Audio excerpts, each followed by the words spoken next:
स्वागत है आपका हमारे YouTube चैनल हिंदी गुरु में। तो कैसे हैं? मुझे उम्मीद है कि आप अच्छे होंगे। यदि आप JSC, UPSI, UPP, GDC, KBS, NBS, TGT, PGT इन परीक्षाओं की तैयारी कर रहे हैं तो व्याकरण की क्लास आपकी बहुत महत्वपूर्ण है। यदि आप चैनल को पहली बार देख रहे हैं तो इसको सब्सक्राइब कर लें, और यदि आपने सब्सक्राइब किया है तो आप वीडियो को लाइक जरूर करें। तो चलिए शुरू करते हैं आज की क्लास। पहला सवाल देखते हैं कि पहला सवाल क्या कह रहा है। पहला सवाल कह रहा है कि सागर सा गंभीर हृदय हो, गिरसा ऊंचा हो मन, इस पंक्ति में कौन सा अलंकार है, ये आपको बताना है। ए रूपक, बी उत्प्रेक्षा, सी उपमा और डी विरोधाभास अलंकार। तो आपको बताना कि कौन सा अलंकार इसमें होगा। तो सागर सा गंभीर हृदय हो, गिरसा ऊंचा हो मन, हो जिसका मन, इस पंक्ति में उपमा अलंकार है। तो विकल्प सी जो है इसका उत्तर क्या होगा, वो आपका सही हो जाएगा। उपमा अलंकार इसका मतलब होता है कि अत्यंत सादृश्यता के कारण सर्वथा भिन्न होते हुए भी जहाँ एक वस्तु या प्राणी की तुलना दूसरी व्यक्ति, वस्तु या प्राणी से की जाती है, वहाँ उपमा अलंकार होता है। दूसरे सवाल पर आते हैं। दूसरा सवाल कह रहा है कि नेपाली भाषा की लिपि क्या है, ये बताना है। ये कह रहा है कैथी, बी देवनागरी, सी गुरुमुखी और डी चित्रलिपि।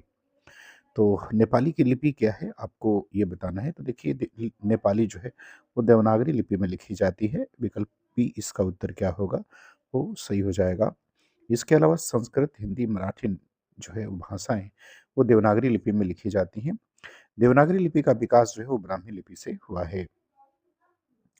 अगला सवाल देखते हैं। कह रहा भोजपुरी का मुख्य केंद्र है। ए मुरादाबाद, बी दिल्ली, सी बिजनौर और डी भोजपुर। तो आपको इसका उत्तर बताना है कि भोजपुरी का मुख्य केंद्र जो है वो कहाँ है। तो इसका मुख्य केंद्र जो है वो भोजपुर है। विकल्प डी उत्तर सही हो जाएगा। भोजपुर बिहार का एक छोटा सा इलाका है जिसके आधार पर इसका नामकरण हुआ है। चौथे सवाल पर आते हैं। चौथा सवाल कह रहा है कि निम्नलिखित में से बिहारी उपभाषा की बोली नहीं है। तो आपको बताना कि कौन सी बोली जो है बिहारी उपभाषा के अंतर्गत वो नहीं आती है। ए भोजपुरी, बी मगही, सी बुंदेली और डी मैथिली। तो जो बिहारी के अंतर्गत नहीं आती है उसके बारे में आपको बताना है। तो बुंदेली जो है वो आपकी बिहारी के अंतर्गत नहीं आती है, जबकि भोजपुरी, मगही और मैथिली ये सभी बोलियां जो है वो बिहारी के अंतर्गत आती हैं। बुंदेली की बात करें तो बुंदेली पश्चिमी हिंदी उपभाषा की जो है एक बोली है। सवाल नंबर 5 पर आते हैं। 5 में कह रहा है कि वे ध्वनियाँ जिनके उच्चारण में स्वतंत्रियों के निकट आ जाने से उनके बीच निकलने वाली हवा से उनमें कंपन होता है, वो क्या कहलाती हैं? ए नासिक की ध्वनि, बी काकल्य स्पर्शी ध्वनि, सी घोष ध्वनि, डी महाप्राण ध्वनि। तो इसका उत्तर आपको बताना है कि क्या कहते हैं। तो वे ध्वनियाँ जिनके उच्चारण में स्वतंत्रियों के निकट आ जाने से उनके बीच हवा में जो कंपन होता है, वे ध्वनियाँ जो है वो घोष ध्वनियाँ कहलाती हैं। अर्थात विकल्प सी जो है इसका उत्तर क्या होगा, वो इसका उत्तर सही हो जाएगा। घोष ध्वनियाँ प्रत्येक वर्ग का तीसरा, चौथा और पांचवा वर्ण, साथ ही य, र, ल, व और ह जो है ये घोष वर्ण की श्रेणी में आते हैं। सवाल नंबर 6 पर आते हैं। कह रहा है कि मात्रा स्वर को क्या कहा जाता है, ये आपको बताना है। ए कह रहा है वर्ण, बी समरूप ग्रेफिन, सी रूप और डी शब्द। तो आपको बताना कि मात्रा स्वर को क्या कहा जाता है। तो मात्रा स्वर को जो है समरूप ग्रेफिम कहते हैं। विकल्प बी उसका उत्तर जो है वो सही हो जाएगा। हिंदी में कुल 11 स्वर हैं और जिनकी कुल 10 मात्राएं होती हैं। सवाल नंबर 7 पर आते हैं। कह रहा है कि इनमें से व्यक्तिवाचक संज्ञा नहीं है। तो जो व्यक्तिवाचक संज्ञा नहीं है वो बताना है। ए का त्रिपिटक, बी भारत, सी लेखक और डी गंगा। तो जो व्यक्तिवाचक संज्ञा नहीं है उसके बारे में आपको बताना है कि इसमें से कौन सा शब्द जो है व्यक्तिवाचक संज्ञा नहीं है। तो देखिए त्रिपिटक, भारत और गंगा ये सभी व्यक्तिवाचक संज्ञाएं हैं, जबकि लेखक जो है वो व्यक्तिवाचक संज्ञा नहीं है बल्कि वो जातिवाचक संज्ञा है। तो विकल्प सी उत्तर इसका क्या होगा, वो करेक्ट हो जाएगा। अब आते हैं सवाल नंबर 8 पर। 8 नंबर सवाल में कह रहे हैं कि निम्नलिखित वाक्यों में से अपादान परसर्ग से युक्त वाक्य कौन सा है, ये आपको बताना है। ए हम कान से सुनते हैं, बी मोहन से उठा नहीं जाता, सी राम के ने अपने पुत्र से नाता तोड़ लिया और डी रावण राम के बाण से मारा गया। तो आपको बताना है कि इसमें कौन सा जो है वो अपादान युक्त से अपादान परसर्ग से युक्त जो है वो वाक्य है। तो जो अपादान परसर्ग से युक्त वाक्य है वो है राम ने अपने पुत्र से नाता तोड़ लिया। अर्थात विकल्प सी जो है इसका उत्तर क्या होगा, वो सही हो जाएगा। जबकि हम कान से सुनते हैं, रावण राम के बाण से मारा गया, ये दोनों वाक्य कर्ण कारक हैं और मोहन से उठा नहीं जाता, ये भाववाच्य का उदाहरण है। सवाल नंबर 9 पर आते हैं। 9 नंबर सवाल में कह रहे हैं कि निम्नलिखित में कौन सा शब्द स्त्रीलिंग है? निम्न में कौन सा शब्द स्त्रीलिंग है आपको बताना है। ए आशा, बी प्रश्न, सी सुख और डी मुखी। तो इसका सही उत्तर बताना है। मुखी नहीं, मुख है ये। ये मुखी नहीं, ये मुख है, ये मुख है। तो आपको बताना कि कौन सा शब्द इसमें से जो है वो स्त्रीलिंग है। तो देखिए आशा शब्द जो है वो स्त्रीलिंग है। विकल्प ए उसका उत्तर सही हो जाएगा। प्रश्न, सुख और मुख जो है ये सभी शब्द क्या हैं? ये पुल्लिंग शब्द हैं। 10 नंबर सवाल पर आते हैं। कह रहे हैं कि इनमें से कौन सा शब्द सदैव बहुवचन में प्रयुक्त होता है? ए प्राण, बी भक्ति, सी शिशु और डी पुस्तक। तो कौन सा शब्द सदैव बहुवचन में प्रयुक्त होता है, इसके बारे में आपको बताना है।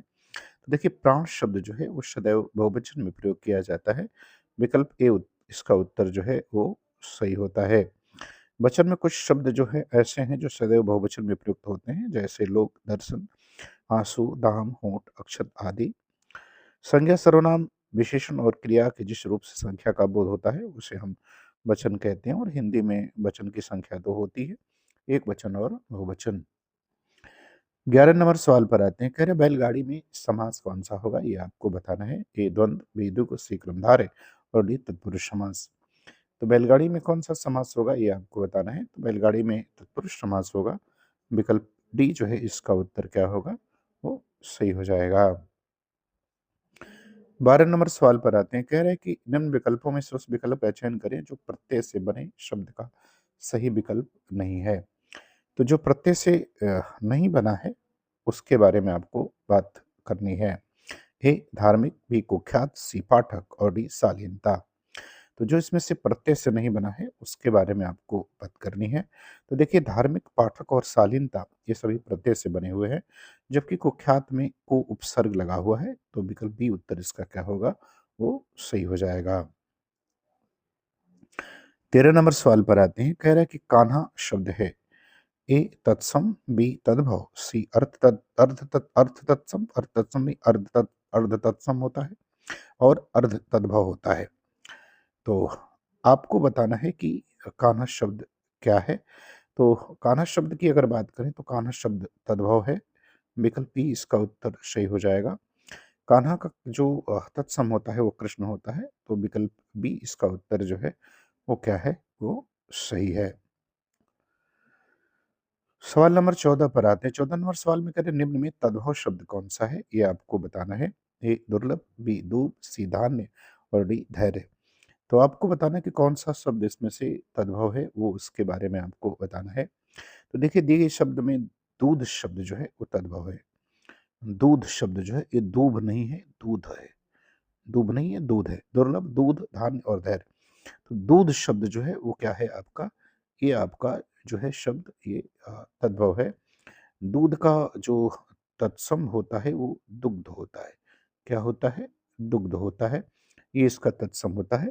दुर्लभ जो है ये एक तत्सम शब्द है। इसका तद्भव जो है वो दूल्हा होता है। क्या होता है, तो इसका दूल्हा हो जाएगा। धान्य का तद्भव जो है वो धान होता है। क्या होता है, धान होता है। और धैर्य का जो है वो धीरज होता है। तो विकल्प बी जो है इसका उत्तर क्या होगा, वो सही हो जाएगा। बात करते हैं सवाल नंबर 15 की। कर इनमें से एक पतवार का प्रवाची शब्द है। तो जो पतवार का प्रवाची शब्द है उसके बारे में बताना है। एक अर्जुन, बी दुर्योधन, सी कर्ण और डी नकुल। तो जो पतवार का प्रवाची शब्द है उसके बारे में आपको बताना है। तो पतवार का प्रवाची शब्द जो है वो कर्ण है। विकल्प सी उत्तर इसका क्या होगा, वो सही हो जाएगा। बात करते हैं सवाल नंबर 16 की। कह रहे कि निम्न विकल्प में से कौन सा विकल्प नीचे दिए गए शब्द का औचक का सही प्रवाची शब्द नहीं है। तो नीचे आपको एक शब्द दिया हुआ है, वो शब्द है औचक। आपको बताना कि इनमें से कौन सा जो है इसका प्रवाची नहीं है। ए कह रहा है सहसा, बी छोर, सी कह रहा है कि एकाएक और डी कह रहा है कि अचानक। तो देखिए सहसा, एकाएक और अचानक ये सभी औचक के प्रवाची शब्द हैं, लेकिन छोर जो है ये औचक का प्रवाची शब्द नहीं है। इसलिए विकल्प बी उत्तर इसका जो है वो क्या होगा, वो सही हो जाएगा। सवाल नंबर 17 पर आते हैं। 17 में कह रहा है कि निम्न विकल्प में से उस विकल्प का चयन कीजिए जो दिए गए शब्द का विलोम शब्द है। तो नीचे एक शब्द दिया हुआ है बंधन। आपको बताना है कि इसका विलोम जो है इसमें से कौन सा होगा। ए बांधना, बी ताजा, सी फांस और डी मुक्ति। तो आपको इसका सही जो है वो बताना है। तो बंधन का विलोम जो शब्द बनेगा वो मुक्ति बनेगा। तो विकल्प डी जो है इसका उत्तर क्या होगा वो सही हो जाएगा। आ, बंधन का मुक्ति, ताजा का बासी होता है और बांधना का जो है वो क्या हो जाएगा, खोलना हो जाएगा। आगे कह रहा है कि आकर्षण का विलोम क्या है। तो अगला सवाल जो है इसका उत्तर आपको बताना है कि आकर्षण का विलोम क्या होगा। ए विकर्षण, बी कह रहा है कर्षण, सी कुरूप और डी कह रहा है सुंदर। तो आकर्षण का विलोम क्या होगा ये आपको बताना है। तो आकर्षण का विलोम विकर्षण होता है। विकल्प ए उत्तर इसका क्या होगा वो सही हो जाएगा। कुरूप एवं सुंदर परस्पर जो है वो क्या है, वो विलोम शब्द हैं। आगे आते हैं अगले सवाल पर। 19 नंबर सवाल में क्या कह रहा है। कह रहा है कि आपने क्या कहा सो मैंने नहीं सुना वाक्य में अपेक्षित है। अब वाक्य में क्या अपेक्षित है आपको ये बताना है। ए कह रहे कि एक प्रश्नवाचक चिन्ह, एक पूर्ण विराम, बी कह रहे कि एक अल्प विराम, एक पूर्ण विराम, सी कह रहा है कि एक पूर्ण विराम और डी कह रहा है कि एक प्रश्नवाचक चिन्ह। तो आपको इसको उत्तर बताना है कि आपने क्या कहा सो मैंने नहीं सुना इस वाक्य में क्या अपेक्षित है। तो देखिए इसमें अपेक्षित है एक अल्प विराम और एक एक पूर्ण विराम जो है इसमें अपेक्षित है। अर्थात विकल्प बी जो है इसका उत्तर क्या होगा वो आपका सही हो जाएगा। चलिए अब बात करते हैं सवाल नंबर 20। 20 नंबर सवाल में क्या कह रहा है इसको आपको बताना है। कौन सा शब्द जो है वो शुद्ध है ये आपको बताना है। ए कह रहा है शौक, बी कह रहा है आकाश, सी कह रहा है निरपराध और डी कह रहा है कि माधुर्यता। तो कौन सा शब्द इसमें शुद्ध है ये जो है आपको बताना है। तो दिए गए शब्दों में जो अशुद्ध शब्द है वो आपका माधुर्यता है। इसका शुद्ध रूप माधुर्या, मधुरता होता है। तो विकल्प डी जो है इसका उत्तर क्या होगा वो सही हो जाएगा। सौख्य और आकाश और निरपराध शब्द जो हैं ये तीनों के तीनों क्या हैं, ये शुद्ध हैं। बात करते हैं सवाल नंबर 21 के। 21 में कह रहे हैं कि इनमें से अशुद्ध वाक्य कौन सा है। ए कह रहे कि अब हम पुस्तक पढ़ेंगे, बी कह रहे कि वह अपनी ससुराल गया है, सी कह रहे कि मैं तुम्हें कुछ कहना चाहता हूँ और डी कह रहे कि मुझे उनकी अपेक्षा सबसे अधिक अंक मिले हैं। तो कौन सा वाक्य इसमें से अशुद्ध है वो आपको बताना है। तो जो इसमें अशुद्ध वाक्य है वो है कि मुझे उनकी अपेक्षा सबसे अधिक अंक मिले हैं। ये इसमें जो है ये अशुद्ध है, बाकी सभी शुद्ध हैं। इसको अगर हम शुद्ध करेंगे तो लिख सकते हैं कि मुझे उनकी अपेक्षा अधिक अंक मिले हैं। मुझे उनकी अपेक्षा अधिक अंक मिले हैं, ये इसका शुद्ध रूप हो जाएगा। तो विकल्प डी जो है वो अशुद्ध है। 22 नंबर सवाल पर आते हैं। कह रहे हैं कि जो कम खर्च करने वाला है उसके लिए एक शब्द जो है वो क्या हो सकता है। ए अपव्ययी, बी मितव्ययी, सी सद्व्ययी और डी कृपण। तो जो कम खर्च करने वाला है उसके लिए एक शब्द जो है वो मितव्ययी होता है। तो विकल्प बी इसका उत्तर क्या होगा वो सही हो जाएगा। 23 नंबर सवाल पर आते हैं। कह रहे हैं कि जिस व्यक्ति का चित्त किसी भी देश काल और परिस्थिति में एक समान रहता है उसके लिए हम क्या कहते हैं ये आपको बताना है। ए कह रहा है कि अलौकिक, बी कह रहा है स्थिर चित्त, सी कह रहा है शांत चित्त और डी कह रहा है कि समदर्शी। तो जिस व्यक्ति का चित्त किसी भी देश काल और परिस्थिति में एक समान रहता है उसके लिए एक शब्द जो है वो शांत चित्त उपयुक्त शब्द है। तो शांत चित्त होता है। विकल्प सी उत्तर इसका क्या होगा वो सही हो जाएगा। समदर्शी का मतलब क्या होता है। तो समदर्शी का मतलब होता है कि वह जो सभी को समान दृष्टि से देखता है। अलौकिक मतलब जो इस लोक का ना हो। और स्थिर चित्त का मतलब होता है, स्थिर चित्त का मतलब होता है कि जिसका चित्त ध्यान किसी एक बात में लगा हो तो उसको स्थिर चित्त कहते हैं। इसलिए विकल्प सी जो है वो सही होगा। 24 नंबर सवाल पर आते हैं। कह रहे हैं कि ना बहुत गर्म ना बहुत ठंडा क्या कहलाता है ये आपको बताना है। ए कह रहे हैं कि समशीत, बी कह रहे हैं कि समुष्ण, सी कह रहे हैं उष्णकटिबंध और डी कह रहे हैं कि समशीतोष्ण। तो आपको बताना है कि उसे हम क्या कहेंगे। तो देखिए ना बहुत गर्म ना बहुत ठंडा तो समशीतोष्ण कहता कहलाता है। तो वो विकल्प डी जो है इसका उत्तर क्या होगा वो सही हो जाएगा। सवाल नंबर 25 पर आते हैं। कह रहे हैं फूंक फूंक पैर रखना इस मुहावरे का सही अर्थ क्या है। ए डर कर कदम बढ़ाना, बी धीरे धीरे चलना, सी सोच विचार कर काम करना और डी सावधानी पूर्वक काम करना। तो फूँक फूँक पैर रखना इसका सही अर्थ क्या होगा? तो इसका हो जाता है सोच विचार कर काम करना। विकल्प सी उत्तर इसका क्या होगा? वो करेक्ट आंसर हो जाएगा। तो मुझे उम्मीद है कि वीडियो आपको पसंद आएगी, आपको अच्छा लगे तो आप चैनल को सब्सक्राइब ज़रूर करें। पूरा वीडियो देखने के लिए आपका बहुत-बहुत धन्यवाद।